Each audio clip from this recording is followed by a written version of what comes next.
song that I inexplicably like that I'm afraid to even interrupt. But I guess I'm not the only one. Apparently, a million other people listen to this fucking song. A Netflix Korean show called Squid Games that everyone's fucking seen. That I definitely have seen, so there's no point spoiling it for me in the chat because I'm not even looking at chat. Fuck you. Hopefully, if we're lucky, the Asians who are not Japanese will save us from Hollywood and start making their own shows. Because I don't have to care if Korean women are horrifically abused and Korean actors are horrifically abused. I don't have to care about that because they're Korean and they're from a different country than me. So it's not my problem, basically, is what I'm saying. But yeah, I'm watching that like everybody else apparently. Someone called me a Zoomer for watching Squid Games. But motherfucker, you recognize the song, so you also have been watching Squid Games. So there's no lip here. Don't give me any fucking lip, chat. Chat, if that even is your real name. So as we enter fall, there's nothing happening on the whole garden and pigeon system has been neatly tied up. I had my sandwich. I ate pizza today. I'm down to 116.4 kilograms. That's like another half kilogram, another pound lost. So that's 156.6 pounds. And I think that's it for my maintenance. Oh, only thing worth mentioning really is that I bought that when the coin sale ran in fucking February or March. I bought a new server for our cluster because I was going to move the Matrix, our chat system, and I was going to move the Fediverse to it. And it took months and months and months for them to make it because everything silicon related, all microprocessors, whatever the fuck, it was like a microchip shortage, and apparently they just couldn't get the parts. Then they finally got the parts for my computer, mailed it, and then by the time that arrives, it's literally in the middle of the fucking Vue shit. So we're getting DDoS, and there's no point even trying to set it up because everything is like completely shut down. So I've only just now gotten the server set up. I passed it off to Crunklord, and he's in the process of moving over the Git repository, our Matrix chat, and the Fediverse instance to the new server. And then hopefully once the new server is set up, we can actually set up the PeerTube instance as well and try that out. I'm not sure what to expect with that. But I even got like an email from someone who's a fan of like BroTeam saying that BroTeam is interested in setting up like a Yoba TV, and Yoba.tv, which is for Baked Alaska, that is also a PeerTube instance, and his PeerTube instance runs fantastic. So I'll see what that looks like, but I'm pretty excited to see how it goes along. I might have to update the bandwidth consumption, but I've been trying to get that done for fucking months, so who knows. Huge pain in the ass. Anyways, yeah, that's about it. We're getting DDoS still, but it's like layer 7 stuff that I can scrub out using Cloudflare and stuff. I'm not sure what they're mad about. I guess they just do it because it's like whatever, you know. Why not randomly out of all the sites, like why not just randomly try to shut down the forum, right? Because the forum stays up, so even if you're not like politically motivated, I guess you could do it just for like a test, like, oh, this site stays up and people don't want it up. I wonder if I can bring it down. But yeah. So since my site is up, and since Lotax is no longer the owner of Something Awful, I can do a victory lap around him, right? So since he's lost Something Awful, and I guess he needs money. I don't know what he needs. He's like a mama's boy, right? And mommy takes care of him, and he has a lot of money just from selling Something Awful to the people who to use that site. He has been caught doing photo shoots of a transgender person. And when I say a transgender person, I don't mean one of the good ones. You know, a tidy trad wife transgender person on Twitter, a respectable member of the LGBTQIP plus community. I am talking about a black or Latino, I don't know what the fuck it is, dick girl prostitute from St. Louis, Missouri, Missouri, and because he's from Missouri, and I guess he just hooked up with this random T girl from literally like an escort service in St. Louis, and invited this person over to his house, which is owned by his mother, and which is where he has his children come over when they come over to visit. And we have conclusively proven that that Lowtax is doing this. So really, really, actually, I can show you this picture. I guess this picture isn't too lewd. The rest are just pictures of its ass. And I don't want to show that on stream for various reasons, not just because YouTube doesn't want me to. Here we go. So this is what we're looking at right now. Oh, why is my screen not cropped? Ha, I'm using the wrong one, I think. No, that one doesn't want to work at all. Okay, whatever. So that's what we're dealing with. And like, it's really obvious that they've had a ton of surgery done. They have that face, and I don't even know how to describe the face of these people, because it's sort of like a plastic mold. It really feels like a thing comes down and like impresses on their face and shapes it to like this this standard that exists for like Hollywood actors and stuff. This is just like, this is what a man who grew up a man and who only understands women as a man believes like the ideal woman looks like. You know what I mean? Like, if you're someone, like, if you have no concept of like femininity beyond what you jerk off to, this is what you think a woman should look like, or that's what he tried to achieve, at least. So it's just like huge implants. You can see when they do butt shots, I'm not going to put that on the thing, but you can tell that they have like these plates embedded, like these subdermal plates embedded to give them like a rounder butt. And then they have like the face that just looks like every trans face ever.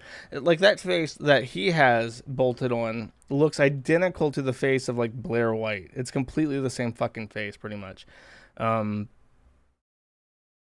they all try to look like this. This is ideal to them. Sorry, I'm trying to fit this thing. I don't know why my transform is broken, but I have now fixed it. Oh, I probably resized it for Life is Strange, I bet. So that's the Lowtax update. I am subscribed to his court case in Missouri, and he's like still embroiled in some sort of like legal battle over visitation rights to his child, because he was labeled like a domestic abuser. And and the speculation that this isn't just for like money, like he's desperate for cash, comes from this quote that I have, because I put it in that little montage that I did for Lowtax, like at New Year's Eve this year. And I'll play that quote, or I'll play that video.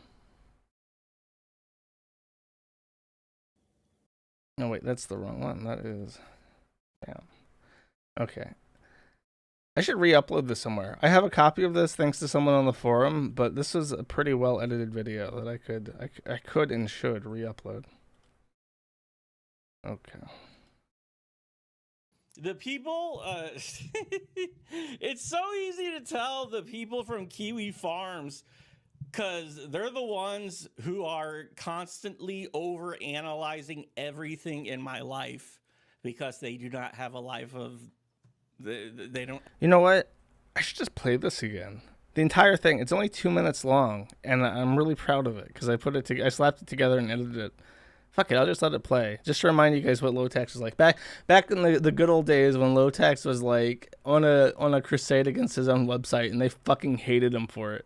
It's almost like a fond memory now. Have a life themselves, so they have to live through me. Live through me, Kiwi Farms. Bunch of retards. Yeah, I said retards. I mean, I've found trans people to be sexy. I've watched trans videos before. They're hot. When he said that, when I was clipping this, I thought that he was just trying to pander to like the trannies on Something Awful, And now I just think he actually wants to fuck trannies. By the way, yes, my wife is in a shelter. My wife is in a battered woman's shelter. Because apparently, I'm a Nazi. Everybody here is a Nazi. And I am the leader of the Nazi party. You guys can post about like hating me in here, and I will ban you in real time. You're gone. That is, this is live ban. Oh, okay, this guy gets banned. Yep, getting rid of this guy. Wow. I haven't been drinking, so. Is this ban worthy? What do you guys think? I'm gonna leave this up to you. Okay, I'll get rid of this guy too, because he's just empty clothes. I'm violently transphobic now. I'm a transphobic Nazi. Live ban. Okay, this person goes absolutely having a meltdown. I'm going crazy here. Have you just thought about logging off, as funny as this shit is? No, this is actually entertaining. Nobody is telling me who the transphobes are. Everybody hates me. You guys are all Nazis, and you all hate trans people, just like me. I took a break from hating transsexuals and loving Nazis to show you my pig pants. Clipping Goldmine, yeah. Someone's gonna take all this stuff and put it together. That will be cool. I can't wait for that. I just wanted to stream some video games, but instead I became Hitler. An experience we can all relate to. I really remember that stream very fondly. And someone was asking, who's the Spurg? That's Lotax. That's the guy who ran Something Awful for like the entirety of its existence. He ran it for like 20 fucking years, bro. Yeah, he in case you're like new and you're just listening, like you picked this horrible podcast up halfway, like years after I started. That is Lotax. That is the owner of Something Awful. And he started spiraling really hard after his old friend Schmorky, who made a couple viral Flash animations for Something Awful back in the day.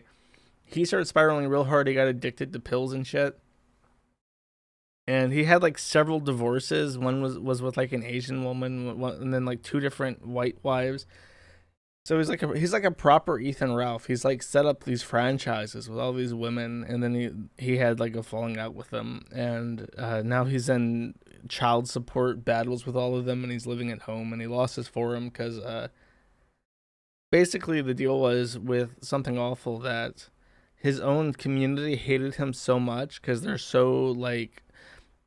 so far left that it's crazy, and they hated him. And someone who had like Bitcoin money or some shit and who is very far left like them basically bought it, took it over, and he runs it now. So, good memories, very good memories. All that, the stream I did on Schmorky, the fucking Amanda stuff, like Schmorky's ex being fucking psycho and being on the forum, that was funny. That interview I did with his bipolar disorder girlfriend right before he ended up losing the forum, that was funny.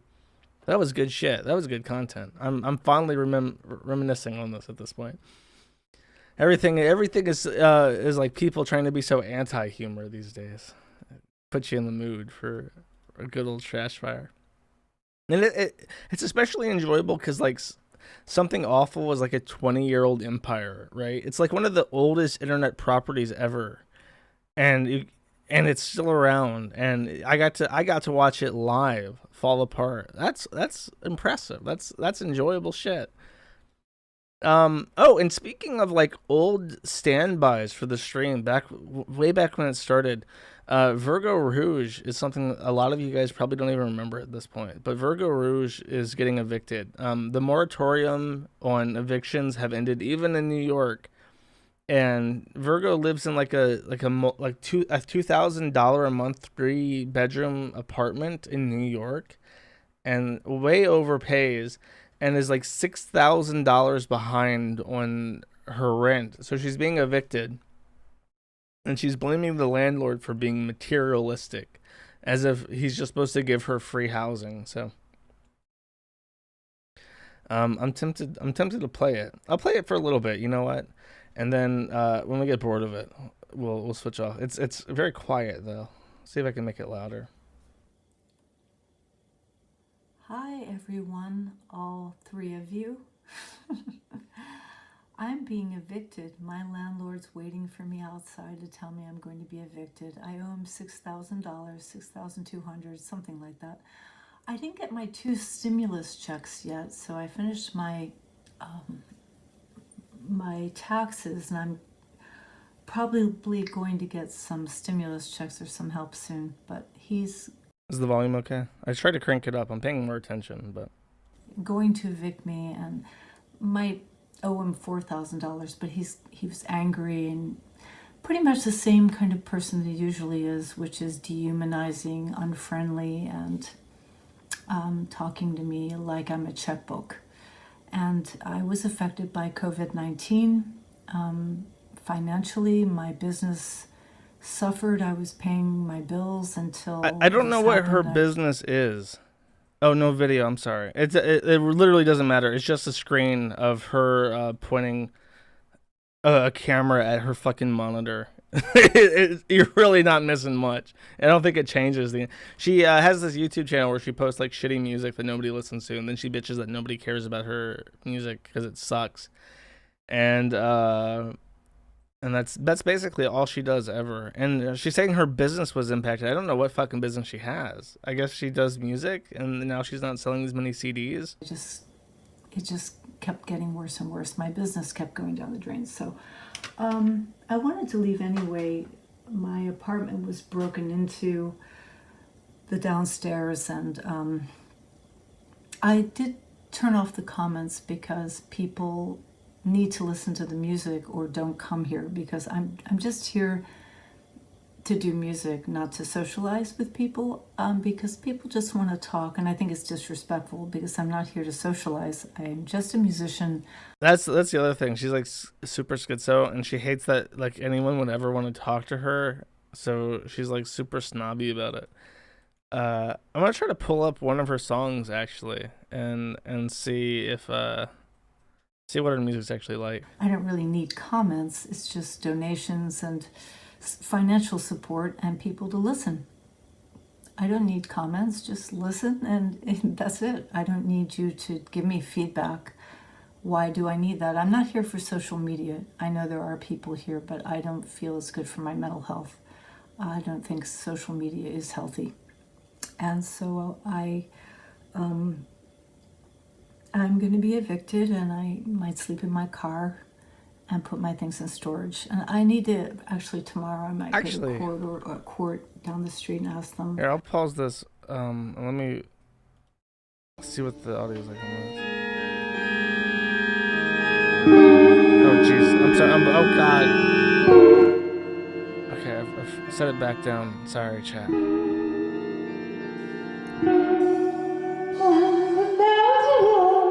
Vultures fly around your feet and blocking home. And bruises down the world to get you back in the line of Torturing chat's the best part of being a streamer. Here, I think I found some intro music or outro music. Never wanna go back. Actually, she posted another video that I didn't even see. This one's even sleeping in my car, being evicted will not break me down. I'm super positive. Future is bright. Fuck that. Let's see what this one is. 71 views. We're one of the first, chat. I can't wait. I love a good Virgo video. Things are really looking up for me, and maybe financially I Crank might this be up a bit. evicted and whatever. It's just things are looking up because I really feel that, I mean, my education of 14 years with the Curtis Institute of Music, with these people, faculty members and students there, mostly faculty members for 10 years, it's so upscale. And my life was so upscale. And my friend here, this was my best friend. We're gonna show you her picture here. Yeah, she I'm not gonna show you her picture, but anyway, she she went to University of Pennsylvania on a full scholarship and became a neurosurgeon. Who cares? And way upscale, very encouraging about my music. Yeah. And Maxfield Yeah. Barrett, Sid Barrett of Pink Floyd, early Pink Floyd when it was really good. His father was a genius, and his father was a musician too, and a notable pathologist and brilliant. I think he was a research doctor. He invented all kinds of interesting things, and he was also a musician. So if you're really a genius, you'd be also a musician, because Einstein was also a musician too, right? So my cousin, who's at Harvard as a She's like so professor, and he full won of a $1 million herself. prize in It's medical really research, they're all crazy. bragging. Well, that's technical. That was a technical contraption to help sustain life with people with Lou Gehrig's disease. Very nice. It could monitor and pharmaceutical drugs, but it's She was mostly the talking about how pharmaceutical educated drugs. she is. Musician too, which he is not. So he's not that smart. Okay, they're not that brilliant. So also Sid Barrett wanted to be a doctor, so he probably had it in him. He was probably smart enough to be a doctor. It's like Show you can't me face you reality that sleeping in she's your not car. as good as Pink Floyd. I mean, I said she was not as good as Pink Floyd. Of course, listen to her taste in music. Some of them grew up and where they're from. Cambridge, England. Look at where Pink Floyd is from. Oh my God, They're who gives a nowhere fuck? near Sid Barrett and his family. This is why you got evicted. Doesn't mean they're a genius. Look at his background. Pennsylvania, running cross country, avid horseback rider. I've had Her horses. thumbnail to this video advertised video footage of her sleeping in her car. I expected a video of a schizophrenic woman sleeping in her car. This is a photo of a woman on a horse. I will not accept this as a substitute for what I was promised. You're not going to throw me. You've never raced like I have. My coach was training somebody in the Olympics. I was on varsity. My best friend, a woman became a neurosurgeon. Your friends are not the tough get going. This woman, my best friend in high school, we went a scavenger hunt, and both of us together, just me and this woman. It looked like you're a racer. You're really tough. Oh yeah. There is no... You're not tough. I carried my guitar all over New York City, playing in every place on TV. Look, nothing is going to break me. Maybe a nuclear war, maybe a nuke bomb on New York City, but no, I'm not going to be staying here much longer, and this is going to be great for me. The minimize button on YouTube looks like the Iron Cross. I just can't unsee it. You have to click the Iron Cross to minimize the YouTube video. I was promised a video of this woman in her car, and I got a picture of some fucking horses. I do not accept that as a substitute in any way, shape, or form. They're very nice looking horses, but that's not why I wanted to watch this video. Okay. Fuck that. I'm glad you're getting evicted, Virgo, you stuck up cunt. Next one. Oh, okay. Facebook. Let me just explain very briefly what happened to Facebook.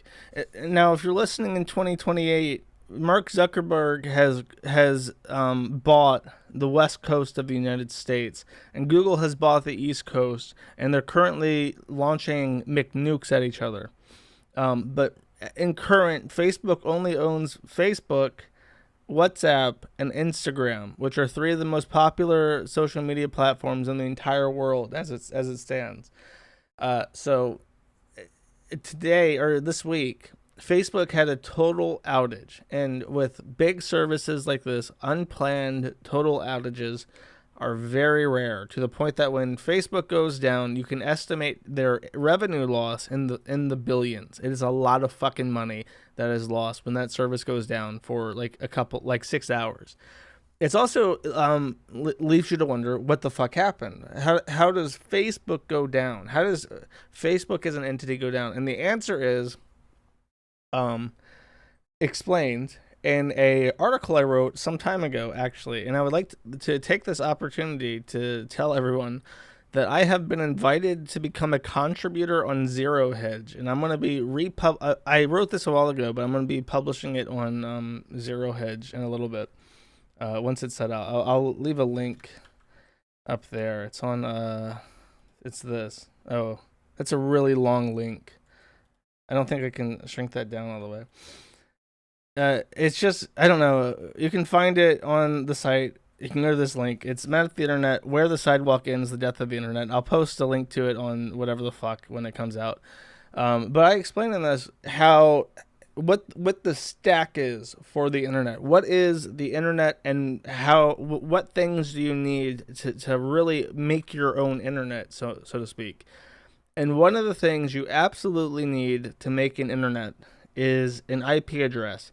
And in Facebook's case, they probably own a massive amount of all IP4 addresses that exist in the world. There's only like 1.5 billion IP addresses in the world. And they're split up into what's called like a /8. And I'll demonstrate this on my thing. I'll say like, okay, you have an IP address like 1111, right? Well, the 1111, those are each part. So you have like 111 is a 32. 110, so 1110 to 111255 is a 24. Two ones and all 255 to the power of 2 is a 16. And then the top one is just an 8. So if you own a /8, you own 1/256 of the entire internet. And I'm pretty sure that Amazon, Google, and Facebook each own at least a /8. And that is millions of dollars of internet infrastructure all by itself. And fun fact, the Department of Defense owns several chunks of the internet like this. They own several /8s. So the US government owns like a huge chunk of the internet.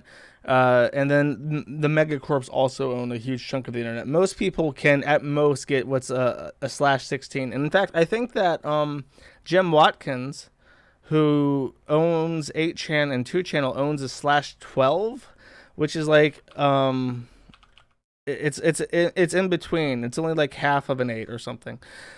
But that's a lot. That's like millions of dollars just for that prefix. So he could sell some of his IPs and actually make a little bit of money. But that's beside the point. The point is that when you have a IP address range, you have to broadcast it. And the way that this works is something called the Border Gateway Protocol, BGP. And BGP is basically a web of trust. It's a very strange system. The truth is that the fabric that makes up the internet, the Border Gateway Protocol, is very flimsy. And like in 2008, there was a crisis where a data center in Afghanistan accidentally routed the entire internet. So instead of a /8, he routed a /0, which is the whole internet, every IP address in existence, to a remote data center in the middle of Afghanistan. And that brought down the entire internet for everyone. Why would you call me in the middle of the stream? Why would a Telegram person call me? Someone I know call me in the middle of the stream. How fucking rude. But so it brought down like the entire fucking internet. And they made some changes to improve the web of trust and make it so that you can't do that anymore. But you can still fuck up your own internet. So what happened is that someone in Facebook trying to update BGP for their subnet accidentally routed all of Facebook and all the IPs they own into a black hole.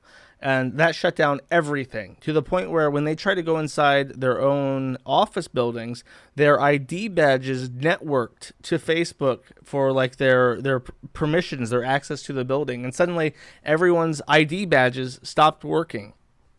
So the first step was all the fucking soy boys were locked outside the building and they were completely cucked. And then they had to get like technicians to come to the office the office buildings and let them in so that they could access the servers physically and begin the process of diagnosing the whole clusterfuck from the bottom up. And I'm sure like out of 6 hours, you have to remember this is billions of dollars that was lost in revenue. Even like a 2-hour downtime for Facebook, Instagram, and WhatsApp was estimated at like $160 million. So it's a lot of fucking money. And then their stock tanked by like 30% during this time. So you have to remember everyone at the headquarters is scrambling to fix this shit. They have to get technicians over there to open the fucking doors. A locksmith has to come and let himself in so that they can get in, and I imagine he has to open every fucking door in the building because it's tiered access, right? The person who can enter the office building at an odd hour is not the same person who can enter the servers, like the server room and the data center room, and that person is not the same person who can open every cabinet in that data center. So they have to have a locksmith break open every lock on the entire way there. completely cucked out. I guess the first thing they fix is the authentication stuff so they can open their fucking doors again. And then they have to figure out what happened to BGP, and then they fix that. And then, voila, like magic, Facebook was back up again. Very funny. You could say a lot about why that is. You could blame it on diversity hires, but really it's just a proof that the evil people who run the world are really not all that smarter than you, and they fuck up all the same as you. And then the other thing to point out is that the internet is very fragile. It's a very, very flimsy system, and I don't think that when, if shit ever hits the fan, right, the internet is fucked. The big I internet that connects the entire world together, that shit's just fucked. It's so fucked. We'll have little networks. Communities will have networks again if there's like a civil war or something. So it's just a marvel that it hangs together at all. And it really only hangs together because of benign neglect. And when legislators get involved, and the EU and the US and Russia and China all have differing opinions about how the internet should be regulated, there's going to be more and more like censorship and issues between the local networks of those regions. And I think it'll all, in our lifetime, you're going to see, like in the same way that you look back on old internet and you think about how we've lost a lot of freedom that we had online. We'll look back on this period and remember, remember when you could just like go to Russian sites and go to, like, if you couldn't find a torrent you wanted on Western torrent trackers, you could just go to the Russian ones and use those. That'll be a thing of the past. And you're starting to see that more in like China already. China, the DPRK, and even South Korea. Like China obviously has its own thing. DPRK is obviously completely cut off. Orisha, or whatever the fuck it's pronounced, in Africa is like DPRK and cut off. But South Korea as well. Like there's a game I want to play. It's like an ARPG or something, and apparently it's been out in South Korea for fucking forever. It's called Lost Ark. And I've wanted to play this. I heard about it, and everyone's talking about how fucking great it is, and I want to play it. The game is scheduled to come out in open beta in the US and Europe in like March 2022. And then in Korea, it's been out since like 2017. But to get into a Korean copy of the game, you have to, number one, you can't change the language from Korean. And number two, you have to have like a Korean social security number to even make a fucking account for these things. Because video games are like so strictly regulated in Korea in terms of like loot boxes and hacking and stuff, that they've solved the hacking problem in video games in South Korea by making hacking a crime, and companies have to keep track of like your social security number so that they can arrest you if you hack in a video game. It's really fucking crazy. I think we're gonna see more of that, and I think it's unavoidable just because the internet is very flimsy. Not to be all doomer pilled about it.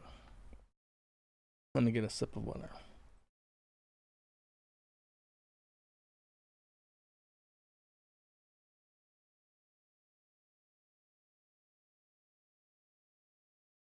South Korea is a feminazi dictatorship. I mean, they had a female president who was like in a literal cult, but we have that in the West too. She's not really a feminazi though. She's not, like, women don't get, I mean, I don't know. I assume that women in South Korea get super mega raped like they do all over fucking Asia. I wouldn't, that seems like a bit lofty to me.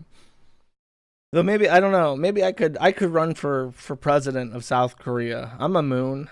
The current president, the sitting president of South Korea, is a moon. Why can't I be the president of Korea? Is there anything stopping me? I should do it right now, and then I'll make, I'll reunite. No, here's what I'll do. I'll run for president of North Korea because I'm a moon, and then I'll reunite the peninsula, and we'll be a nuclear power, and then we'll be like Switzerland in Asia, because Korea is very like rocky, right? Why is my stream dead? Stream excellent connection. Why is everyone pressing F?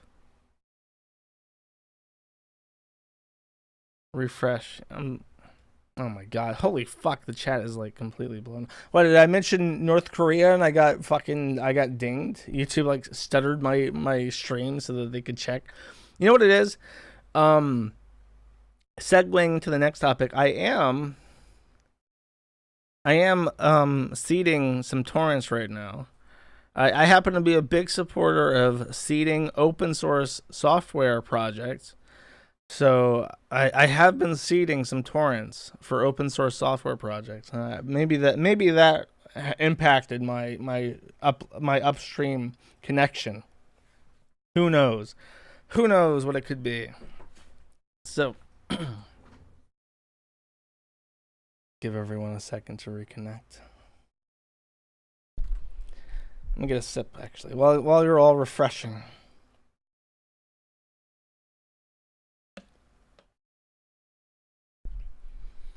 So, Twitch also got hacked, which is interesting. I have heard some schizo conspiracy theories that in a like CIA playbook that was released early 2000s, that around this time that there would be mass hackings, government-backed hackings, which would be a part of their plan to like cause discontent and stimulate a need to police the internet more. Just that's one schizo theory. Though apparently the hacker who hacked Twitch said that what he wanted was more competition to Twitch, which is why the torrent contains source code for the actual platform. Though I've heard the source code is not that great. I'm not a Ruby developer or whatever, so I can't tell you how great that is. Though I will say that there is a file in the Twitch source code which contains every possible permutation of the N-word spelled in a million different ways for chat filtering, like hard-coded into it, like every single possible N-word that you could ever think of trying to say. So that's really, and then there's words like sniggering, which are like banned, or like no, there's like a medium tier. Like people might try to get around it by using real words like sniggering. So they have like a special list of like medium threat words to flag your account on Twitch if you start sniggering too much. Very funny. So a lot of people have been shitting themselves, talking like, "Oh my god, I can't believe how fucking rich these people are." And you can look it up. The highest one is like some Canadian guy called XQC or something. He's like a League of Legends streamer or some shit. And then there's like a group that plays Dungeons and Dragons, and they've made like $10 million over the last 2 years. And people are like flabbergasted by how much money these people make just off Twitch. By the way, people like what's his name? The fucking Fortnite guy who has the blue cotton candy hair.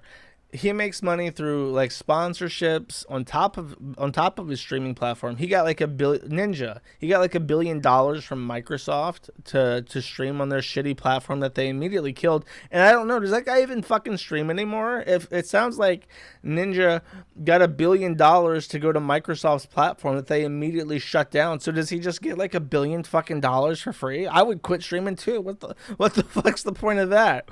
He was already married. It's like, okay, I guess I just made $1 billion by the time I'm 24. Time to retire. Time to settle down, honey. So good on him. But then there's like merchandise and there's everything. You stream on multiple platforms, you get money from that. You have your off-site tips. It's just, and I think people were surprised because the way I put it is like someone in my chat on the forum said like, I'm surprised people are surprised. Hassan bought a $3 million house like just this year. Why are people surprised about him making so much money? And I think like, okay, you hear someone owns a $3 million house and you're thinking like, that's a lot. That's a big house. But then you think about it like a traditional loan. You think of like a $3 million house, like, well, you don't need all that money to put down a house, a payment on a house. You don't need to, you can pay it off over like 15 years. Why would you need to, you don't need to be super rich to buy a $3 million. Obviously you're rich, but you don't have to be like super rich to make that kind of money. And they think about it because like, well, my grandma has a $300,000 house. So Hassan having a $3 million house, that just means that Hassan is 10 times richer than my grandma. And sure, well, of course, why wouldn't he be? Because, he's popular on the internet. Of course, he's like that much. But in reality, Hassan is making $750,000 every month.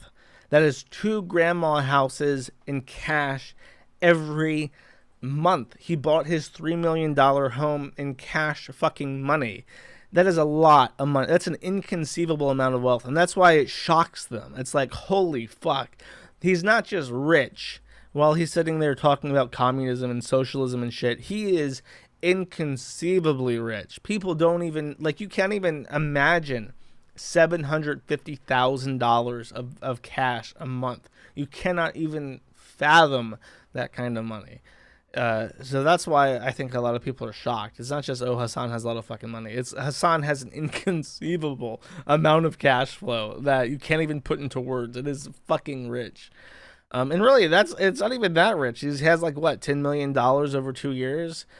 And then you talk about like Facebook and shit. Facebook, like I said, makes $160 million in 2 hours. Quite a discrepancy. You think about your grandma. You think, oh, my grandma's rich. She has a nice house. And well, she earned that over her entire life. You think about Hassan. It's like, oh, he makes 10 times as much as my grandma, even though he's like 20 something. That's also pretty rich. And then you think about what Hassan really makes. And it's like, oh, he makes $9 million every 2 years. And then you think about that and you realize you can't even imagine that kind of fucking money. And then you think about what people like Elon Musk make, and it's like, yeah, of course, there's no wonder why these people own islands full of children that they literally eat. Like, what the fuck else would you do with billions of dollars? After $1 billion, you can't play the game of like lottery, like of real estate. You can't just be like a real estate agent or like a technocrat trying to prop up your business or whatever. It's like, well, now you can just hire people who can do that for you. I guess I made $2 billion doing real estate over my life. I guess I'll run for president. It's like, oh, I made billions of dollars with Facebook. I guess I'll try to disrupt the entire culture and history of these people, because what else am I going to fucking do? I guess I'll join this elite club of philanthropists and shape the course of history for why not? And then we'll all go to our island and we'll eat children. And we'll film it and we'll masturbate together. Why not? We're so rich. You can't even fucking comprehend it. It's just crazy. No. Everyone's talked about the Twitch thing. So I went out and I thought, like, I'll grab something special. It's a 125 gigabyte torrent. Surely there's something special that I can find. And sure enough, one of the files that interested me, that I saw little snippets of, was a file from 2016 from the Twitch creator. Our Twitch partner. So these are all people who have partnered with Twitch. They're real streamers who have a consistent audience of like 200 people per stream, and they stream regularly. So these are the partners. These are the real people who, not just random nobodies on the platform. So I went through that, and there's a 2016 Twitch partner program creator satisfaction survey. So they sent this out. It's a Google survey, and they just asked their creators, how are you satisfied with the platform? And one of the questions that they were asking people was, have you experienced harassment on Twitch in recent memory? And a lot of people replied, and one of the follow-up questions, if you selected yes to that, was describe the incident. So there is a giant list of all the responses to the question, how have you been harassed on Twitch? And surprise, surprise, it's really fucking funny. So I've picked out some choice quotes from this. It's a big ass list, a couple hundred responses to it. I have some of my favorites ready to go. And before I read this, I want to say I am reading direct quotes. These are not my own words. I love Israel and Susan. Put that right up at the top so that everyone can see that I am a good boy and I've never done nothing. Ever. How do I censor this? There used to be a way to censor this, and I can't do it on Linux. So that will have to suffice. Okay. let's read some responses to the question, how have you been harassed on Twitch recently? From the Twitch Partner Program Creator Satisfaction Survey 2016. Light Knight 69, and I wrecked you all on Twitch. On Twitch, whisper my viewers asking if they're friends with this fat ass inbred, etc. Political slurs, being called a Nazi, constant suggestions about my sexual preference, yiffer/furry/bestiality, because I'm definitely a cat. In the past, I have reported threats regarding the rape of my wife, and Twitch did nothing to respond. DDoS threats, swatting threats. Next one. Harass my ex-friends GF, who plan to make physical threats towards me on their broadcasts at conventions and events, and also deformation of character. In the process, email partner help about this issue. Number 5, Latam audience usually attack me. Latam is like Latin America, I think. Latin American audience usually attacks me for being fat or not playing as they expect me to be. Also, they call me a weeaboo or otaku, and this is not a single incident. It becomes a multiple action from random people who like to talk trash in your chat about English audience. Some attack me for being Mexican, speak about Trump or Hitler. Internet is like this. You guys cannot stop it for the most part. But yeah, if you want to know how we're getting attacked, ask the female streamers about their incidents. And there were a lot of people who were just like, yeah, I get harassed in my chat, but it's the internet. Like, what are you going to do? Number 6. I'm a disabled streamer, and I receive a lot of mocking and bullying comments in the Twitch chat. The comments range from, when are you going to die, to I hope he dies soon. Other comments mock my wheelchair or oxygen tubes. This occurs every stream. I do feel bad for this guy. Number 7, constant mocking, disrespecting me on their streams, made reports. Nothing was done, just stopped over time.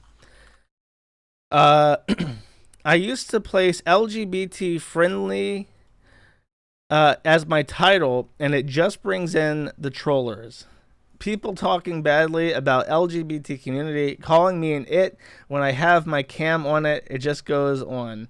A girl jealous, bringing to insult me on her channel and her Facebook page. She was really bad, so my solution was to go to the police and complain against her. Now the problem is fixed. Great one. You're getting harassed, you go to the police, problem is fixed. What more could you say? Number 10, I'm a female. Need I say more? Number 11, I've had viewers not part of my regular community make inappropriate or mean comments about my pregnancy and or family.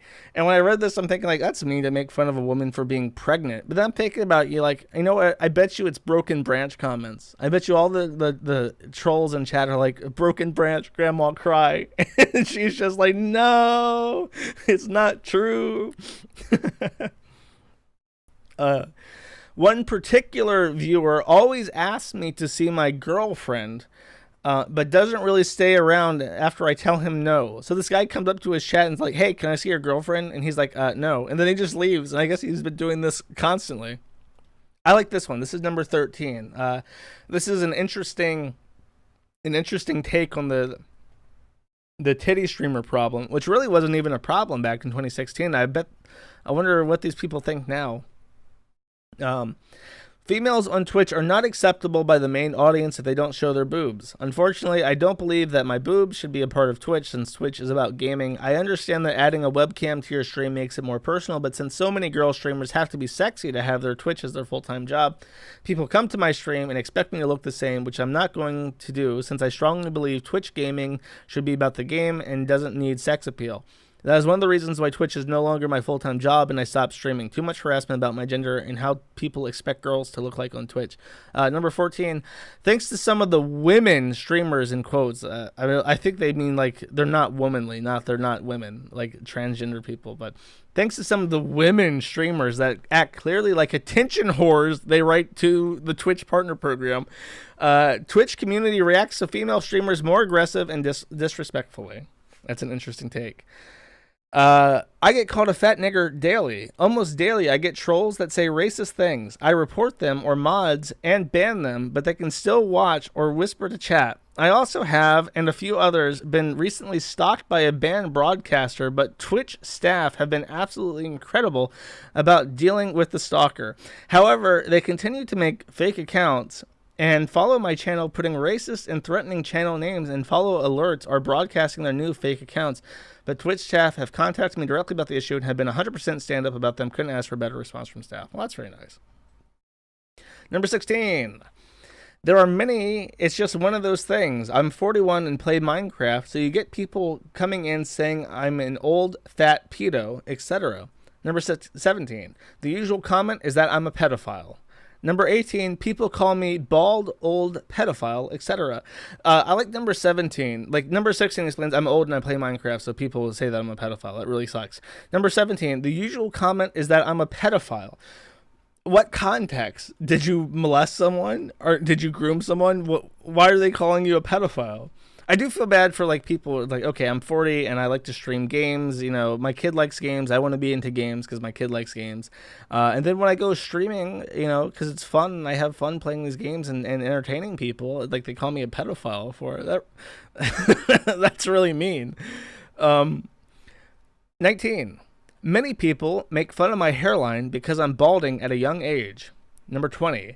I've constantly received harassment from a user named BritBongReturns, as have others. He goes on alt and encourages his friends to harass me. He's been banned on Twitch. Thanks so much for that. So I hope that holds up forever because his conduct is horrible and he's harassed people his career making content. And these are chat log quotes in number 21. True North Minecraft says, not to be weird, but you have an amazing voice and are beautiful. Fuck me, please. 1993 Jean says, can I stick my little dick inside you? You won't even recognize. Smiley face. Number Slofenwagon says, yo, my friend says he wants to suck your tits. Welcome to being a female streamer on Twitch, she concludes. Number 22. I mean, it's Twitch chat, lol. This shouldn't be a place where everyone has to be nice. Of safe space bullshit. Harassment happens. If the person doesn't like it, they can ban them from their chat. I will say this, though. You guys have no fucking protection about the creation of accounts. There's a person who has just created accounts over and over again for literally 3+ years to harass me, and you guys make it easy to make an account. You literally don't even have email verification when you create an account. I like that message a lot. He's saying, please don't become weird. Please don't develop weird machine learning that bans sniggering as a thing, because it's a real word.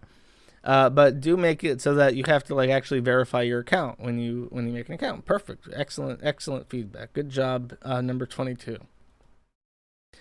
Number 23, doxing, gaming ability. I am a female, so according to most of the Twitch community, I am automatically a whore, slut, bitch, cam whore. I'm anorexic, I'm fat, I'm a tranny.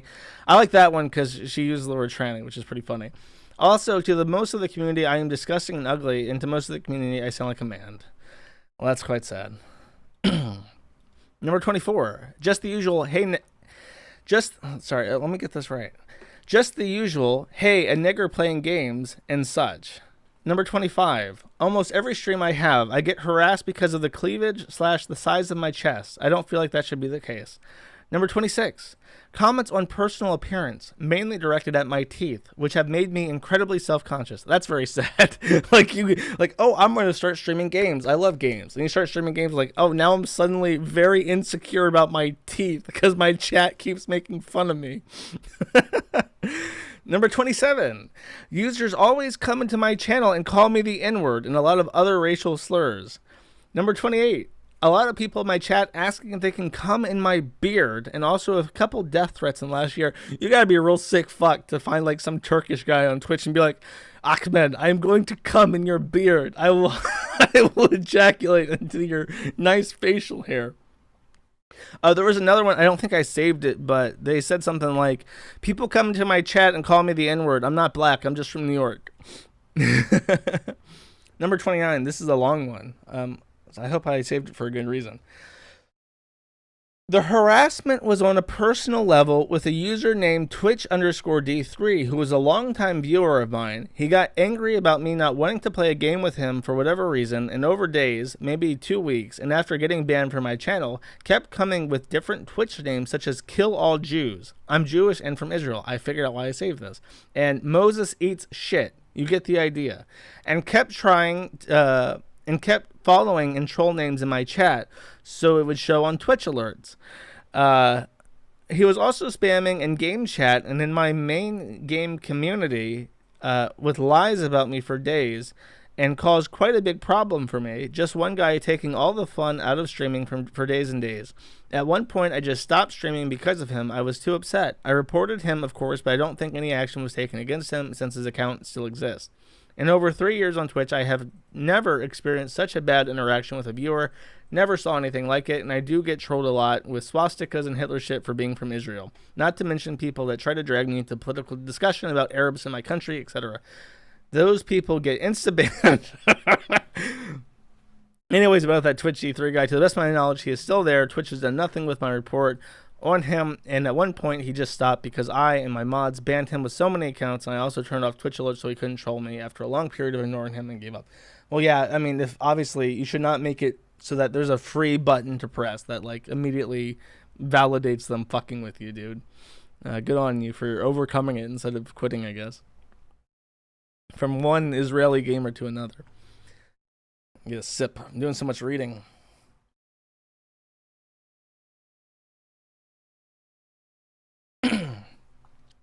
People don't love Russian streamers. They think we are cancer. But I never see how Russian viewers talk shit about US or other country talkers. I don't know. I like that one. He's saying that people are mean to Russians, but no Russians are mean to Americans. I mean, I've been called Sukabli. That really hurt my feelings. Ginger/red hair references. That's all it says. Number 33. People mock my sister's death. A lot. 34. Some guy came into my channel and just complained at how terrible I was at the game. Actually, I'm going to save this one for last. This is my favorite. Number 35. I am an XXY male. That would be a chromosomal disorder. I think it's called Klinefelter syndrome. I'm a straight white male. I have female facial features. I get transphobic slurs from younger people very often. When reported, Twitch has done nothing to these people. Number 36. Stalked me online and in real life for over the past 2 years, made multiple accounts to get around bans. Even if I got his account banned, he could just change his IP and make another. He started off with minor harassment, troll accounts, rude comments, DDoSing, and death threats. He had my IP through Skype, and with this he found my location. After about a year of DDoSing and stalking, he decided to bring the harassment to real life by ordering a pizza to my house every day for 2 weeks. Pro tip, if that happens, call the pizza places and tell them to not accept cash on delivery. That works. That genuinely fucking works. They will do it. They'll put a sticky note on their phone or whatever. And threatening to call a bomb squad to my house. He also claimed he would come to my house and murder me, so this drove me to stop streaming. This was at the end of 2015. I haven't streamed since. That's quite sad. People don't deserve that kind of shit. Just the normal being called a nigger, fat, or threatened DDoS by chat. And this one, I am a German broadcaster. One user called me a Nazi.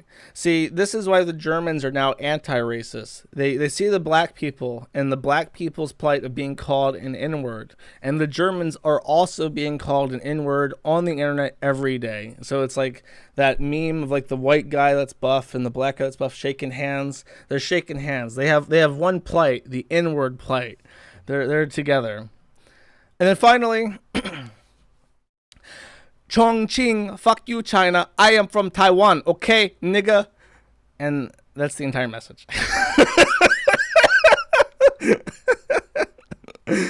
Just excellent.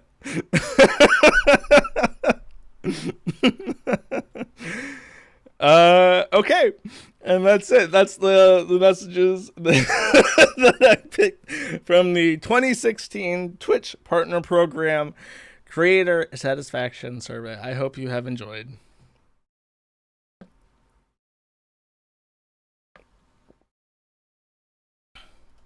All right. So, one of the things that I needed to watch on my as I lay in my bed at night with my TV, binging soy media from Hollywood, I need to watch the new Dave Chappelle skit.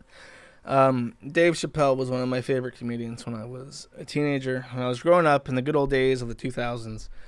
I think he's like becoming more and more anti-white. I'm actually pretty sure that when he quit the Chappelle Show way back when, the rumor was that a white producer was laughing too hard at one of his jokes for the black audience.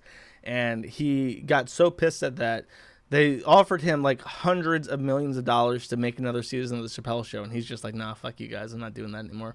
Though I'm pretty sure now that I'm older and have some context, I bet you we can look at who this producer was and determine his ethnicity is a little bit different than as it was reported in the rumors, but who knows. So I'm pretty sure that Dave Chappelle's become like anti-white over time. And that's to be expected. I'm happier when people are like more openly anti-white instead of like they just need to say like we hate white people.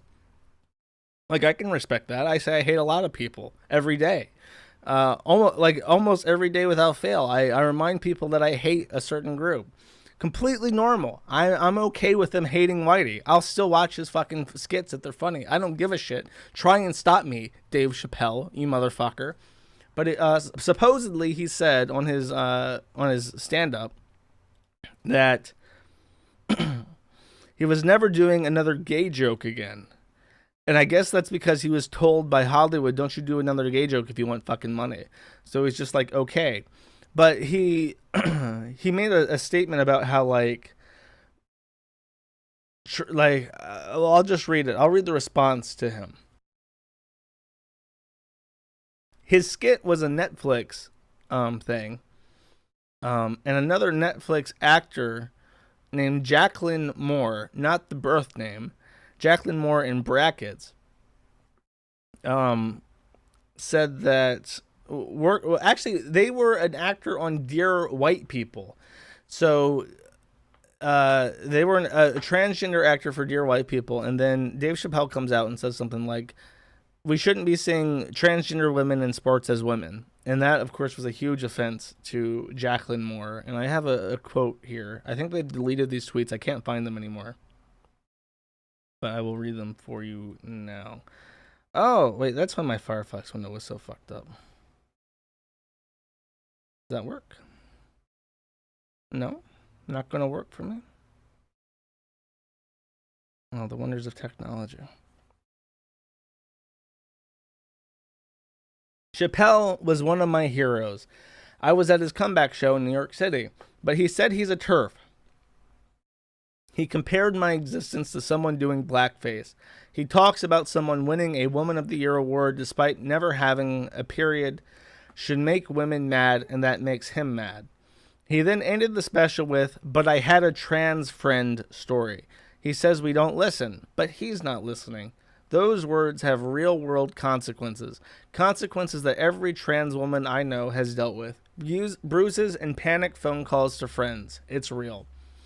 So when he says people should be mad a trans woman won a Woman of the Year award, when he misgenders, when he says that we shouldn't have told, when we should have told that mother her daughter was a dude, I can't. I just can't. I can't be a part of a company that thinks that's worth putting out and celebrating. So this guy right here, Jacqueline Moore, told Netflix it's either me or Dave Chappelle. And I'm pretty sure they're going to go with Dave Chappelle. Like, in case you're like foreign or like listening in the future and we've scrubbed any mention of Dave Chappelle from the history books, like in some Stalin-esque 1984 nightmare,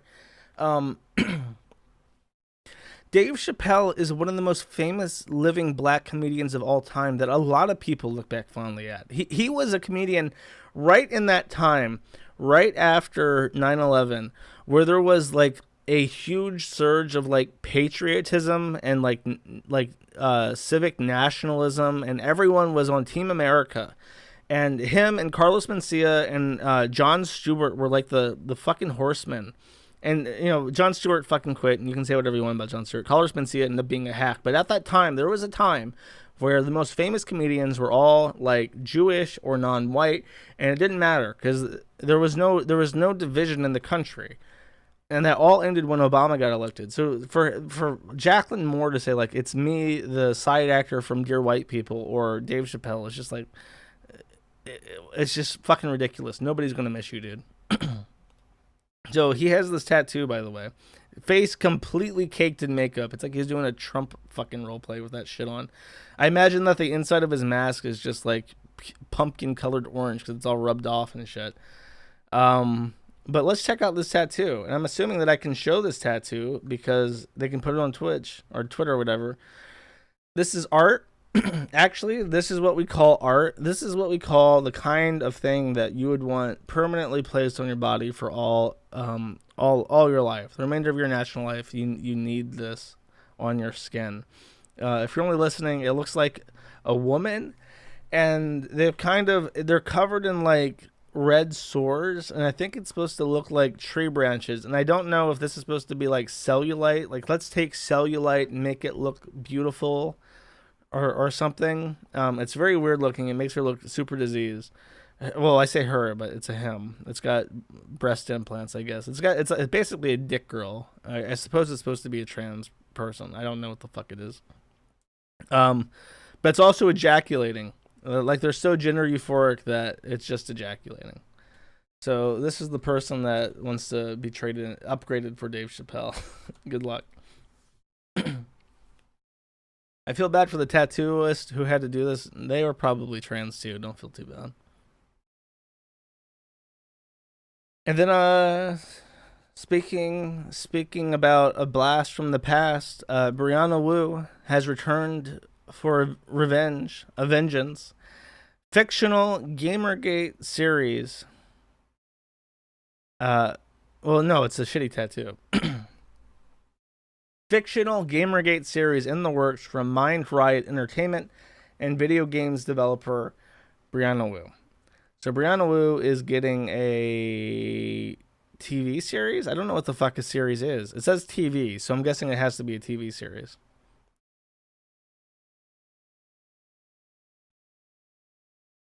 Exclusive.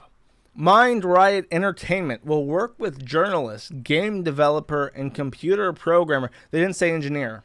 Brianna Wu is going to be pissed. As for an update, they're actually an engineer and computer programmer Brianna Wu for Gamergate, a series about her critics as a critic and target of the notorious 2014 online harassment campaign for which the studio has optioned life rights. The 2014 Gamergate online campaign ignited a firestorm for its targeting of women in the gaming industry, which laid the foundation for current issues of disinformation and hate. Before QAnon, before COVID-19, conspiracy theories, and the January 6th insurrection, there was Gamergate. Wu was among the targeted women, which also included Zoe Quinn and Anita Sarkeesian. The series will explore the origins of the widespread intimidation campaign from the perspective of multiple fictional people in the games industry, from executives to journalists and indie developers. Gamergate is co-created and co-written by Wu and J. Brad Wilk. Camel Spiders, I guess, is something they've made, and will be produced by Mind Riot Entertainment's Jonathan Kesey from Parallel and Jeremy J. Dodd from One Nation Under Earl. Never heard of any of that shit.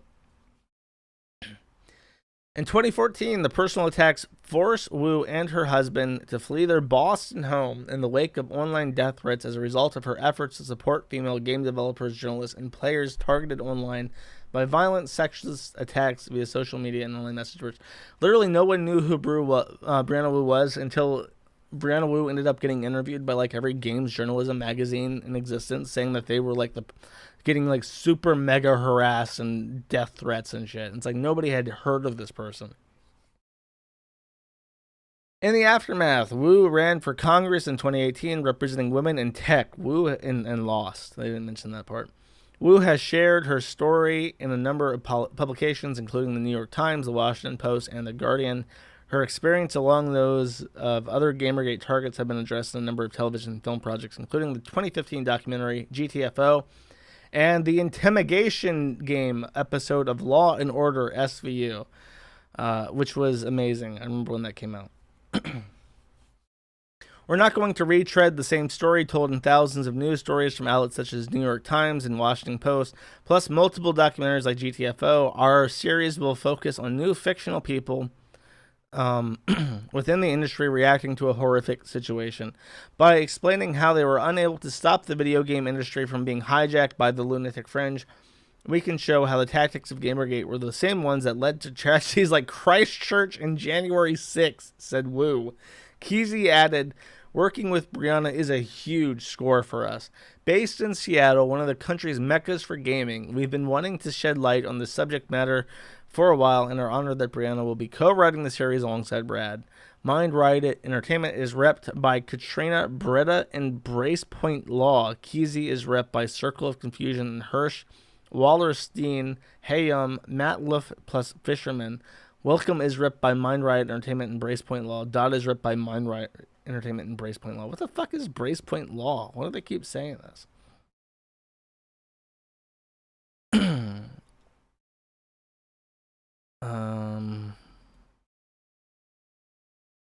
It's just like a Seattle law firm? Let's read some names, chat. Mark Jordan, Steve Edmiston, Mike Hooks, Katrina Breda, who also works for this, even though she apparently reps independently, Elizabeth Sweet, and Zaid Moomin, who's a paralegal. Okay, interesting. I don't know what they have to do with the television production industry, but go for it. So that's it. It's been 7 fucking years, and Brianna Wu is getting a TV series. I wonder if Brianna Wu, now that they're a failed politician, are just trying to get into like the industry, like Hollywood and television production. That's where the money's at. You want some fucking money. But really, Brianna Wu's like main issue is that despite being trans, Brianna Wu is extremely embarrassed to say that they're trans. So they lie about it, even though it would help their career, especially in these endeavors. So what Brianna Wu says is that even though they're in a monogamous relationship with Frank Wu, they say that they're bisexual. In that way, Brianna Wu can claim to be a member of the LGBTQIP+ without having to admit that they're trans. It's very interesting.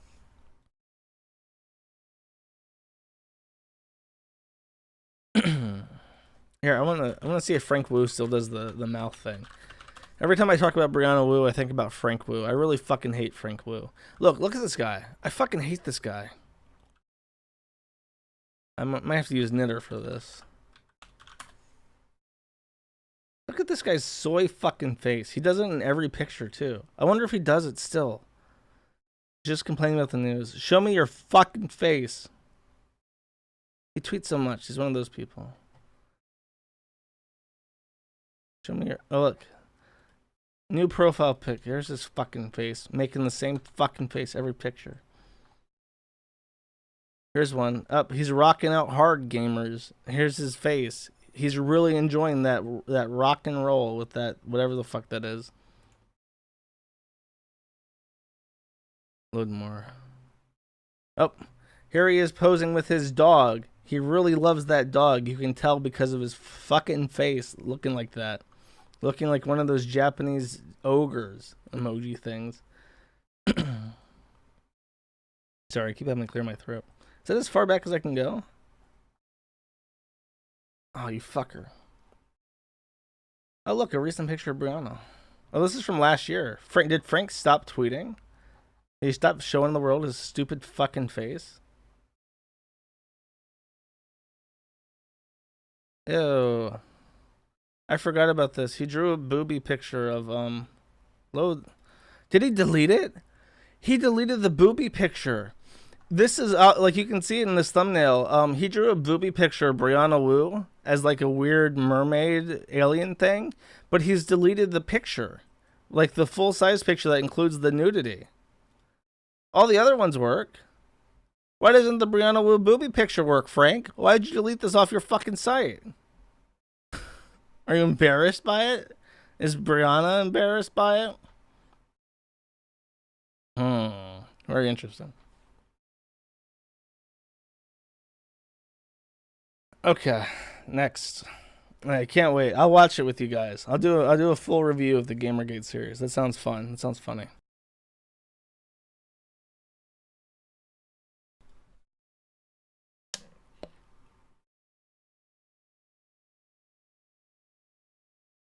Thanks, Frank. You're merciful.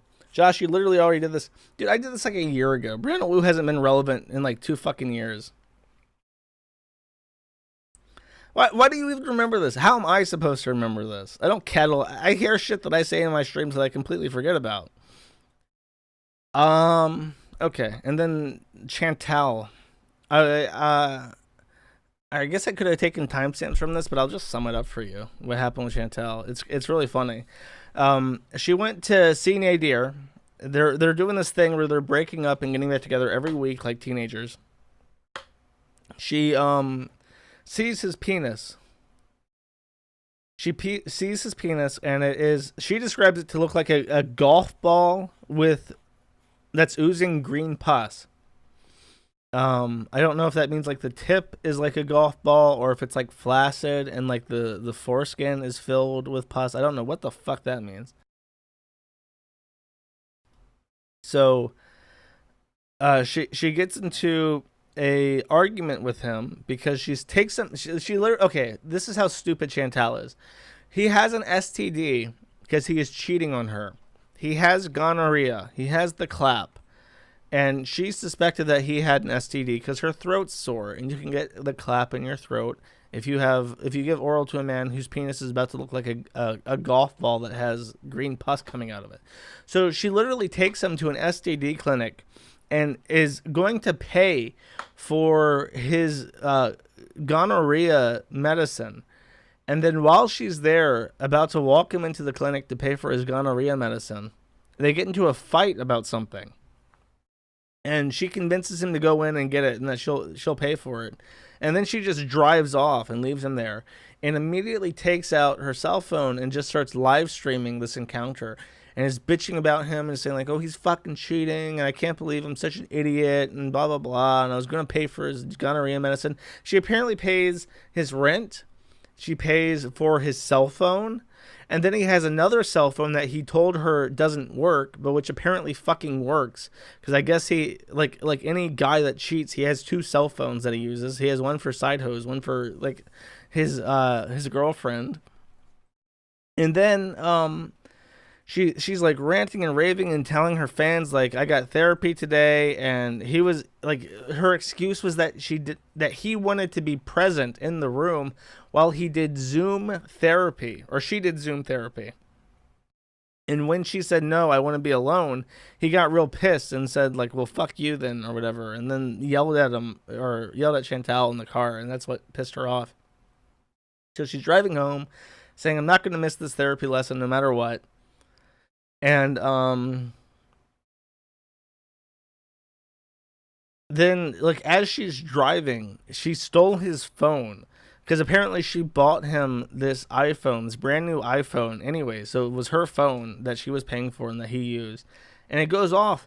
And it's like this woman named Stephanie Wolf, and she's like, I don't know who the fuck Stephanie Wolf is. I'm definitely not Stephanie Wolf. I don't know who this is.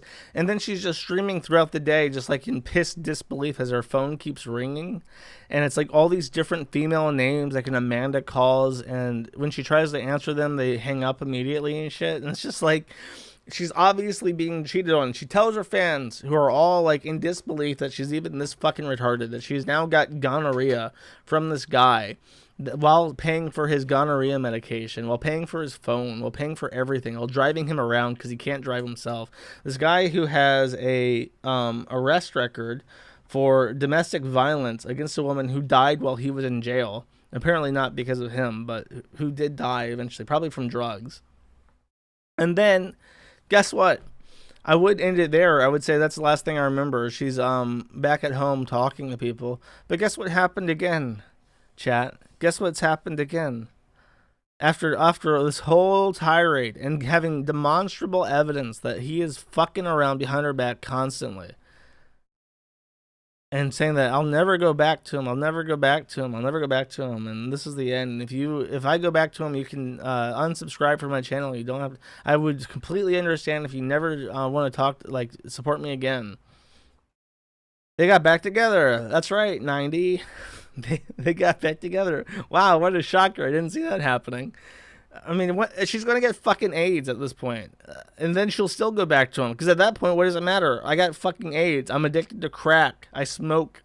And I drink constantly. And I can't stand my existence anymore. Why not just stay with Nadir? Really just amazing. Just amazing how human psychology works. Because really what I think it is that Chantal is someone who had a boring life. She had a boring life where nothing ever happened. The highlight of her day every day was what she ate. And that was it. She had her cats. That was her social life. She didn't have any fucking friends. Nobody can tolerate her. She's the most insufferable person ever. I don't even know how I watch her stream. She's just fucking awful. She's picked up this wonderful new habit of chewing gum. Like, great. Is she like a fucking cow? Does she just like vomit into her mouth now and she wants to chew more to piss me off? She cannot keep her fucking mouth shut to chew anything. It makes me angry. It makes me genuinely fucking angry. And now she chews gum, because of course she does, because she needs to piss me personally off now. And after years and years of boredom, she meets this guy who is a roller coaster, who is like exciting, and there's always shit happening. And then she goes online and has so much to talk about because this guy is just fucking her life up, and she's happy that way, because it's better to have that negative attention, I guess, and have shit actually happening than being stuck in that fucking house with her cats and Pete's. God forbid. And by the way, Pete's, I didn't even write this down, but Pete's did a live stream because he wants to stream now. Like, wow, how crazy. And Nadir did a stream to, like, dispel misinformation, and his stream was so low quality that you couldn't understand what he was saying. And he has, like, the thickest Egyptian accent ever, and you can't make out what he's fucking saying. So I have no idea what he actually said during that 2-hour stream. I tried my best to listen, but it was just incomprehensible mushmouth shit. But Pete's did a stream, who just in case you don't know who Pete's is, and I talk about Chantal constantly because it's funny to me to watch her like kill herself in real time. But Pete's is her ex-fiance. They knew each other when she was 16. She fucked around with him for years. They finally ended up in a relationship. She cheated on him after 7 years of being together. I don't think they ever got engaged. I don't think they ever got married. She cheated on him with Bibi, who is a man from West Africa, from a country called Senegal, which most of you can't place on a map. And she cheated on him with Bibi, and then Pete said, okay, if you want an open relationship, I don't want to lose you. You can fuck around with Pete's, I guess, or Bibi, if that's what you need. And then she was like, ew, that's really fucking gross. I can't believe you have so little self-respect. I'm just going to break up with you anyways. And then she went and married Bibi, who dumped her because she's fat and disgusting, and he obviously never loved her ever at all. And she still pretends that they... I guess her and Bibi were never married. I always say that, but I'm always wrong. But he comes over to Canada, he gets his green card, and then after 2 years, he's just like, you're kind of fat and disgusting, and fuck you.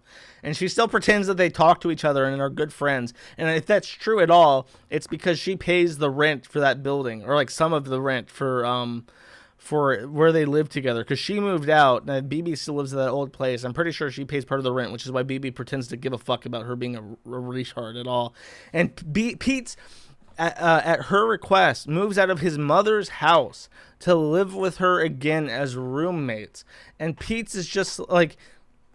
He wants to start streaming because he got so depressed he couldn't work at his call center job, and says like, well, maybe I should just start streaming and talking about the things I like Marvel superhero movies and comic books and trans rights. And it's like, bro, no wonder you're fucking depressed. You got cucked for a black man by the fattest, sloppiest bitch that's ever lived, and all you can do to like stimulate yourself is literally commission pornography from one of the worst artists I've ever seen. and watch Marvel superhero movies. It's like, yeah, I would fucking blow my brains out, Pete. Maybe you should do literally anything besides sit there and decay in your fucking chair as you edge closer to 40 years old with nothing, absolutely nothing. And I can't even feel bad for him because it's all his own fault. If he had like even a little bit of like self-respect, he never would have allowed himself to become this way. So so that's the update with him. And now he's like streaming. And it's like, oh, your friend's depressed and he's got mementos and he's trying to like break into YouTube. He wants to get into live streaming as a auxiliary to Chantal.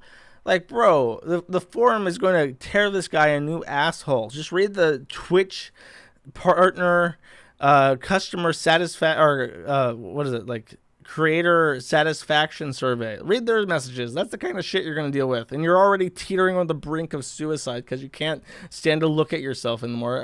It's a bad idea. If Chantal actually cared about this guy, she would be saying, no, actually, you should be doing literally anything else besides streaming right now. You are not in a mental position where you can tolerate the internet, Pete. Like, come on, dude. Whatever.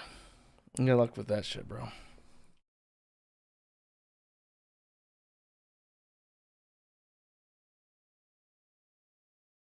Okay, one more update. You all know who.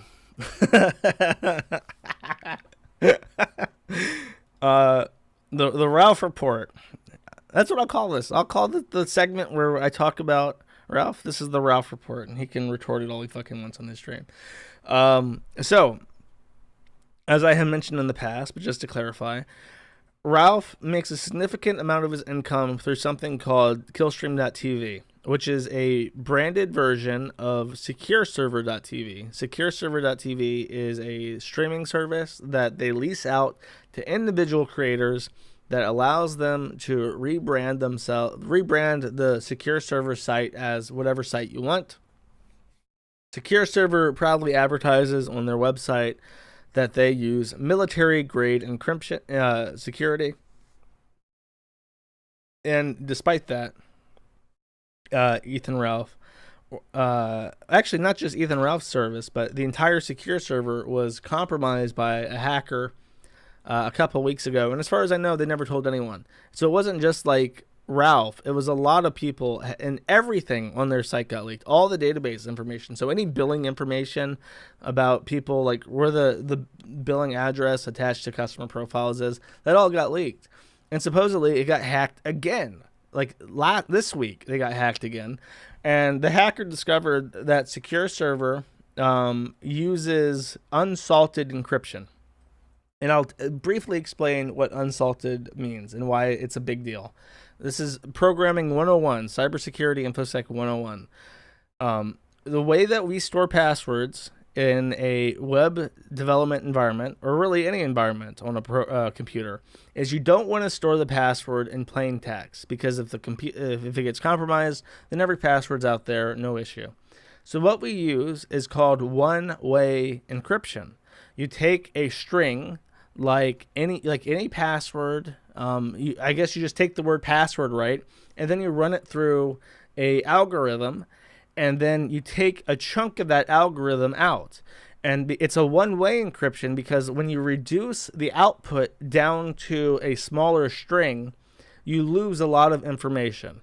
And it becomes impossible cryptographically to take the hash that results from this and turn it back to the password. You just can't do it. The information is lost. But because the hashing mechanism is predictable, if you take the word password and run it through the process, you will always get the same string. So it's very easy to take a password, encrypt it, compare the hash to what's stored in your database, and there's never a risk of storing that password in plain text, right? But we are in more sophisticated times. So for the popular encryption systems like AES and MD5, what people do is they just generate what's called a rainbow table. You generate a hash for every possible string. You just start at A, you You work your way up to 0. You go to AA. You work your way up to 0, 0. And you just keep doing that over and over again for every string. And, they run, how Bitcoin miners run. They've been doing this for fucking years. So they have trillions of strings that have matching passwords, which is why I usually use a salt. You use something like password plus a really long string that's unique to your application. Still works one way, doesn't work two ways, and it beats rainbow tables. In order to use a rainbow table, you have to generate a completely new one for that salted string. Secure Server, which was supposedly military-grade encryption, did not use a salt. So they just used AES, and someone in chat says it was even two-way encryption, which is fucking ridiculous. You don't want to two-way encrypt the password. It's pointless. You don't ever need to decrypt the password. That's the fucking point. That's literally the entire point of having a one-way encrypted password, is that you, as the application manager, never need to decrypt the password. And this is a really big deal for two reasons. Number one, if you have the person's password, you can log in to that account. Well, guess what happened? The hacker got the passwords for everyone who had a Killstream TV account, and they unsubscribed them from Ralph. So now, if those people want to subscribe to Ralph again, they have to remember to go back and manually subscribe again, which is bad for Ralph. Ralph is really betting on zombie income, that people just forget that he's even a thing, and they keep paying $5 a month. That's the best he can hope for. These people are on this shit that doesn't fucking work and keeps compromising their fucking account and doesn't relay important information to them when they are compromised. Why on earth would any of them have the inclination to go back to this site that keeps dropping the fucking bar and resubscribe? There's no reason to. There's literally no reason to do that. So that's a serious issue. And then on top of that, Gator, of course, is the one to contact people, not Secure Server, not Ethan Ralph.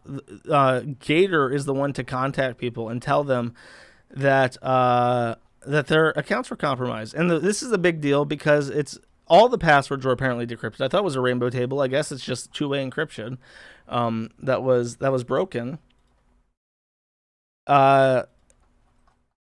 That means that any other account, a lot of people don't do this, don't use password managers, but any other account that uses that password is also vulnerable. So if you have other accounts with that same email address or other email addresses that people can find for whatever reason, and you use the same exact password there too, hackers can break into that. And of course, all this information gets pulled into hacking websites that collect breach data. And then you have people whose career is to literally aggregate this information, who don't have a vendetta against Ralph, who don't care about Secure Server. They're literally just people from Russia or China or the DPRK who are just looking for easy fraud targets to make money with.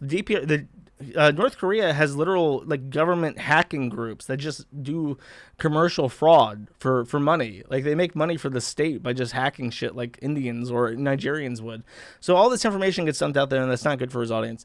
And what you want to do is get out there front and center, know exactly what's happened and what exactly to do. You want someone who is actually educated in this matter to tell the people and to be respectful of them and their privacy and be upfront with them by telling them that they've been compromised. So, of course, Secure Server got out in front of it and messaged everybody and said, this is what happened, this is what you should do, and it was good advice, and it was well received. Or Gator comes out, Gator comes out, and instead of Ethan Ralph, instead of Secure Server, he writes this fucking email. You are receiving this email because you are a member of the Killstream.tv website. I'm assuming that's an automated thing from their system. So we just sent this message from the Secure Server web admin. Hey guys, it's me, Gator. Excellent professional message. Start out with a meme. It's me, Gator. Of course. I remember that. I was there for that stream even. That's very funny. I'm laughing. Great job, Gator, referencing that meme. Wow, I can't wait to read this funny email from my favorite creator, Ethan Ralph. I can't wait to hear what funny things they have to tell me today. The actual Gator this time. Oh, he followed it up. He nailed it. He landed that one. So as many of you were aware, back in August, the Secure Server back in August. You mean a month ago, bro? Not too long ago. Less than 60 days ago. Um, Back in August, the secure server website was compromised by a member of Kiwi Farms. Oh my God. By a member of Kiwi Farms. Back at it again. The hacker known as Kiwi Farms. This person in question responsible for the hacks is working on decrypting those user passwords as we speak and is boasting about it on the forums. There is no indication that the website has been compromised again. This is a precautionary measure to protect your accounts from the figs at the farms. So even in this message, I think number one, he's lying. From what I understand, it was compromised again. There was a different vector. And he's working on decrypting passwords. That's true. And he's blaming the forum for it. Inconsistent use of capitalization. He says the farms, capital F up here, then lowercase f. You really should have gotten the editor-in-chief of the RalphRetort.com to review your message. I'm sure Ralph would have noticed things like this. He also misspells fags. I don't know why he spells it figs. I think that's a censorship thing that he does on the stream. And he thought that excellent joke was appropriate to use here in this message. He continues, though. He may be full of shit, who knows, but the safest thing to do right now is to ensure that you utilize a unique password on Killstream.tv. I would go ahead and change your password right now if you have not done so already, just to be safe, especially if you haven't changed it since the hack in August. Make sure to pick something unique to Kill TV. There are numerous password management tools available. I recommend KeePass. This is bad advice. So people have already know your password on Killstream TV. There's no point changing it. It's a good idea to use a unique password. I actually would suggest Bitwarden. I don't know what KeePass is. It sounds like shit. Or if you don't mind paying money to use them on multiple devices, LastPass is also good. I have no experience with KeePass, so I don't know. But really, his advice should be, if you use your password for Killstream.tv on other sites, especially those related to your email address, you should change them immediately, because that is the danger. They've already accessed your Killstream.tv thing, right? That's water under the bridge. There's no point changing your fucking password. I mean, obviously you should change your password, but that's not the urgent issue here. The urgent issue is that you have other things that are open to compromise now that you should be fixing right now if you're in this leak. I will try to reply as best as I can for those concerned, but please remember, I'm sending this email out to 500 people. Wow, 500 people. That's a lot. That's a lot, Gator. I don't know. I don't think I could ever manage dealing with emails to 500 people. That's a lot, dude. I'll try to reply to this as best I can for those with concerns, but please remember I'm sending this email. Oh, I already read that. Ralph will likely send a follow-up email to this very soon, but he's currently in transit, so I'm contacting you instead. Too long didn't read. Change your Killstream.tv password. Make sure your old password hasn't been used somewhere else. Plug your email into haveibeenpwned.com and use their password checker as well. I guess they have a password checker on that. That's useful. That's decent. That last line, but that really should have been like something really emphasized, that they can break into your other stuff. 500 emails. Stop sending me emails. KeePass is a free open source password vault. It's been around for at least a decade, if not more. It's pretty good, but as an app, it's not an online service. Yeah, Bitwarden has Bitwarden is good because it has the option of being either on their service or you can actually install it on your own server. If you are Linuxy and you want to set up like a Raspberry Pi or whatever in your house and run Bitwarden on that and manage your passwords at home, you can do that. Just some friendly advice. Really, if you're not using a password manager, you absolutely positively must switch to a password manager that has two-factor authentication. LastPass is the easiest, but they charge money for cross-device access. Bitwarden is what I use and what I would suggest to people who are willing to deal with a less refined thing. Like the LastPass interface is butter. It works perfect. Bitwarden's a bit more jank, but it's free and it's as tested as LastPass is. Zidane left for a lot less of this bullshit. Gator deserves better. Gator deserves exactly what you get. You get what you fucking deserve, my friend. Gator has no self-respect. It's like with Chantal. There's a good symmetry between Gator and Chantal, where Gator is like if Ethan Ralph stuck his dick in Gator's mouth and Gator got the clap from Ethan Ralph, he would sit there and think like, well, what am I going to do? Am I going to leave now? Am I going to leave Ralph and tell people that he face fucked me and gave me gonorrhea? It's already too late. I guess I'll just keep being Gator of the kill stream for the rest of my fucking life until my disease eats away at my brain and I die. Like, that's Gator's life. He gets exactly what he deserves. They're both fat, yes.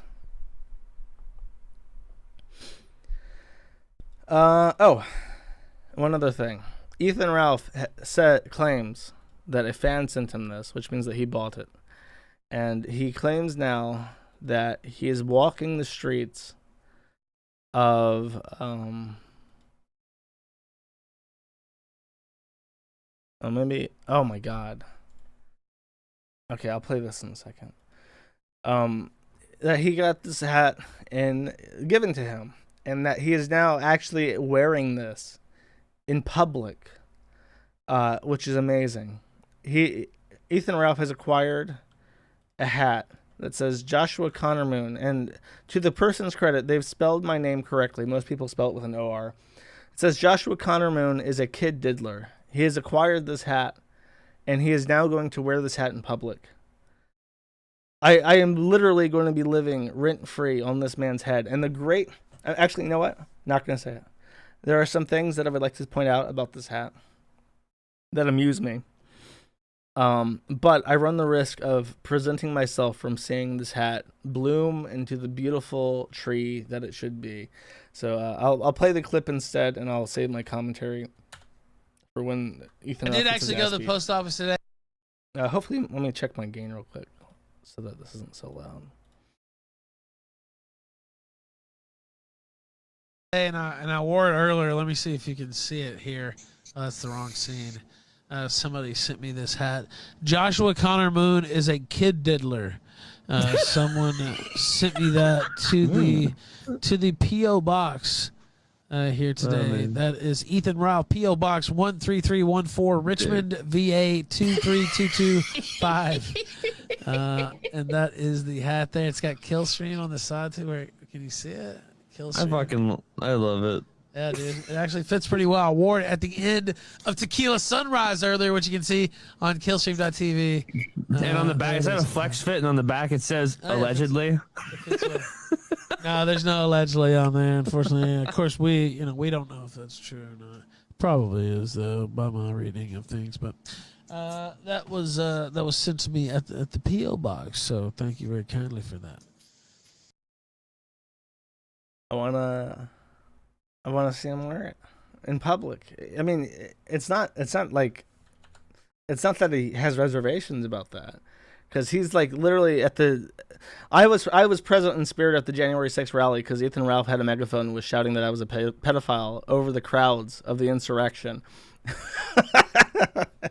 So I mean, surely he has the friggin' audacity to wear that hat in public everywhere he goes from now on. I want to see Ralph. You're going to Vegas. You're going to Vegas again, my boy. You're as any decent man does. They go to Vegas every other month because Ralph's rich, guys. Actually, I forgot something. Let me go on a segue here. Ralph is going to Las Vegas. He's been going to Atlantic City recently, short drive from Virginia.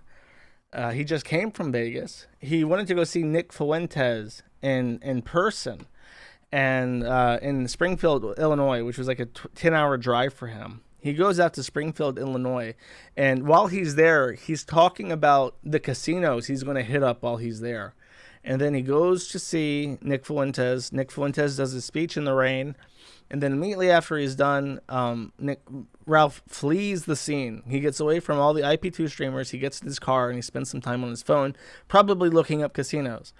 And then he goes to the casinos, and that's the end of the stream. Like, literally the entire trip was just an excuse to go up to Springfield, Illinois, and gamble.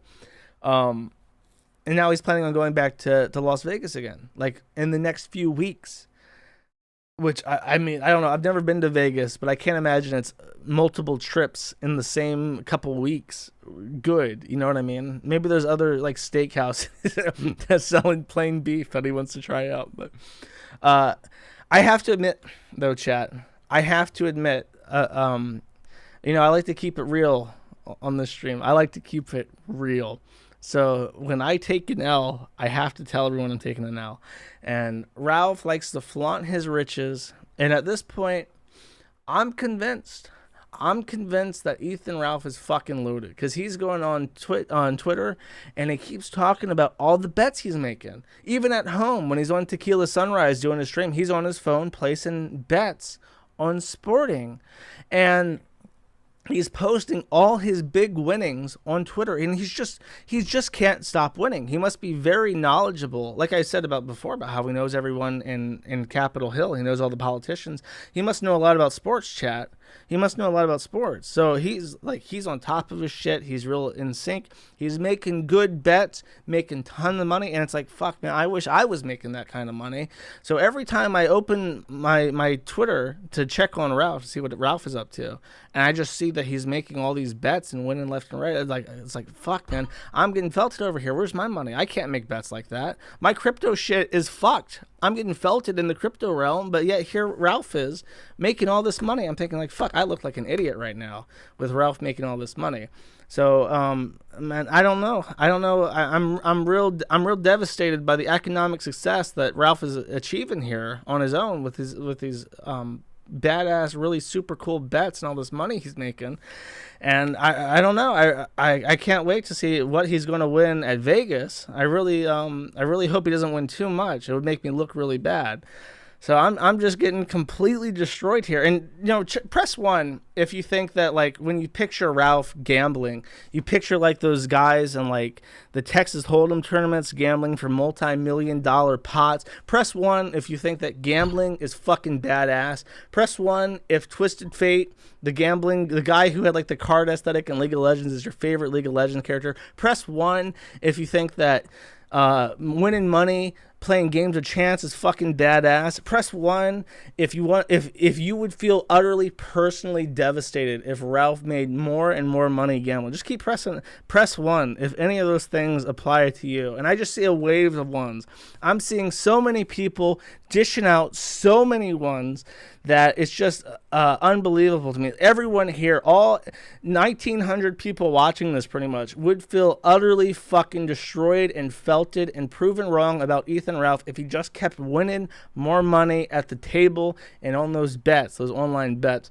So I really hope he doesn't. I really hope he stays far away from Vegas, and I hope he learns to stop gambling, because Lord Almighty, we just can't handle the winning, can we, folks? we're just getting felt. Anyways.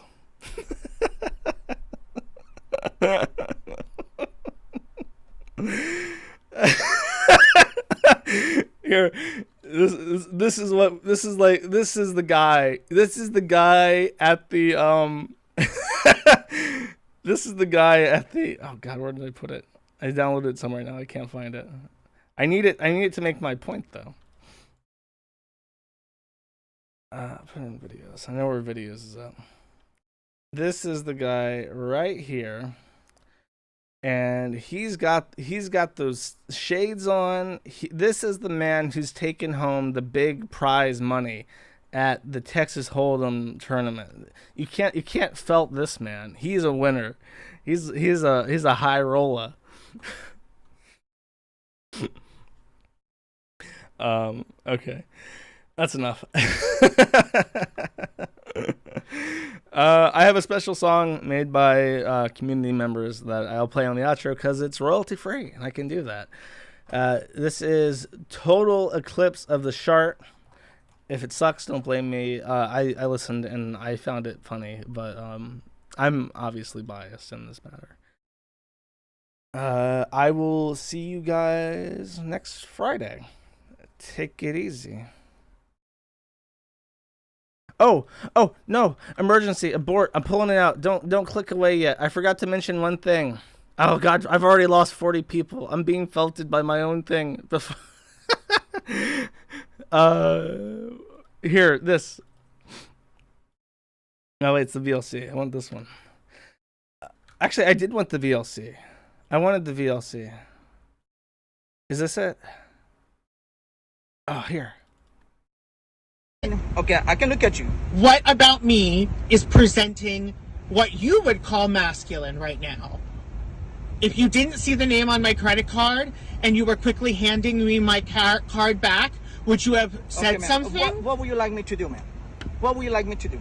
Because eventually you want something, correct? I would like you to promise me that you will stop treating trans people this way. How I'm treating you? I'm treating you bad? And am I doing it? Your staff. Am I doing it? Your staff. They're not doing that, man. Yes, they were. Okay, well, no. I mean, like I said, I mean, if your name on the credit card is a feminine name? No. Exactly. They're not discriminating you. Yes, no, they not. are. Because someone else could be paying. By you handing the card. I'm sorry. If someone else was sitting here that was a man, and I handed them that card, they would not have said anything. But because I'm alone, they're going to be an asshole and discriminate against me and be transphobic. See?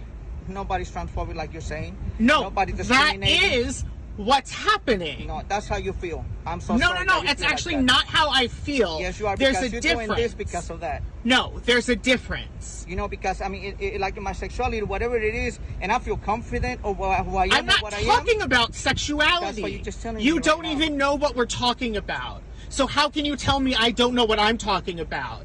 We're talking about gender identity. You're talking about sexuality. Okay. There's a difference. What are you? So I can call you. What are you? No. What are you? Just Why tell me what does are it you? matter? No. What are you? Why does it matter? What are you? 'Cause, Why does it matter? Oh, it doesn't matter to you. I mean, but to me, I'm a male. Okay. Okay. So what are you? So I can call you a sir or ma'am. Based alert incoming. Tactical nuke incoming. What are you? Wah, What would you assume looking at me? wah, What are you? What would you assume looking at me? wah, wah. I assume that you're a man. Okay. Okay. Thank you. Whatever. Good stuff. This episode. Oh, by the way, Sonic released a statement that they're aware. We are aware, and we've launched an immediate investigation. We have a strict anti-discrimination policy and take these matters very seriously. We've contacted Eden directly about her experience. Apparently, I've not heard news that they've been fired. I imagine that they're not going to fire them because that's fucking ridiculous. This episode was brought to you by True Name by MasterCard. I've decided to join the winning team and just start shilling for MasterCard. For transgender people, If only they had this, they wouldn't be misgendered. secure payment doesn't mean protecting yourself from someone buying sneakers with your card. No. If you're transgender, a secure payment means paying for something without being judged, questioned, disrespected, humiliated, harassed, even assaulted, simply because the name on your card doesn't match how you identify. This is about more than just keeping a card safe. It's about keeping us safe. True Name by MasterCard, the first card that allows you to display your chosen name because that's who you truly are. How about you stop blacklisting people from the fucking financial system, you cocksuckers? Imagine being a fucking tranny. What a nightmare. What a nightmare. Anyways, enjoy.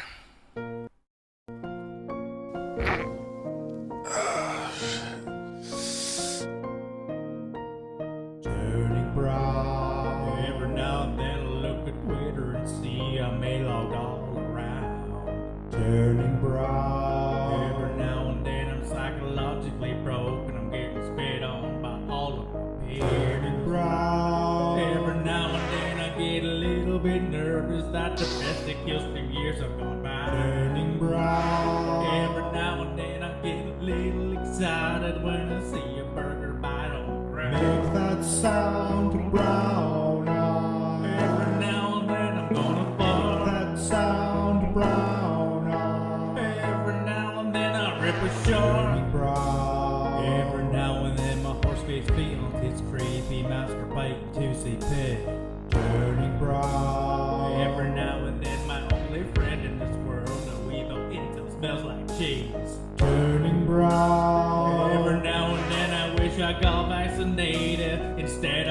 dying alone. Turning brown. Every now and then I wish I wasn't a midget with a drinking problem and kidney stone. That sound brown eyes. Every now and then I'm gonna fuck. That sound brown eyes. Every now and then I rip a short.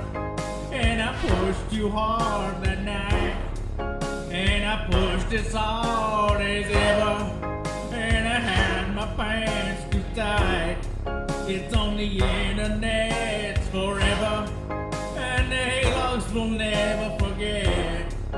Josh Moon always is wrong. I'll burn every fucking bridge far and wide. Even bastardize my son just to spite the child bride. You child bride. Don't know what to do. I'm always ripping shards. An alcoholic powder keg my assholes to spark. I'm really seething tonight. Ricado's gonna start a fight. Drexel's gonna fuck his wife. Once upon a time, Jim called into my show. Haylogs vacate perfect marks. Since Ronald's turned me gay, whenever I'm tipsy, I shark.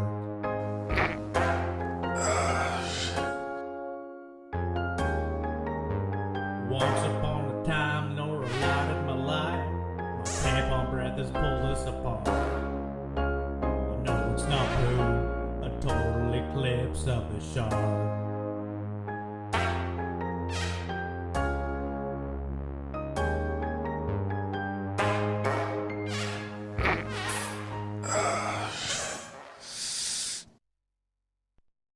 Why did you let Sandra die alone, Ralph? It's all karma for that.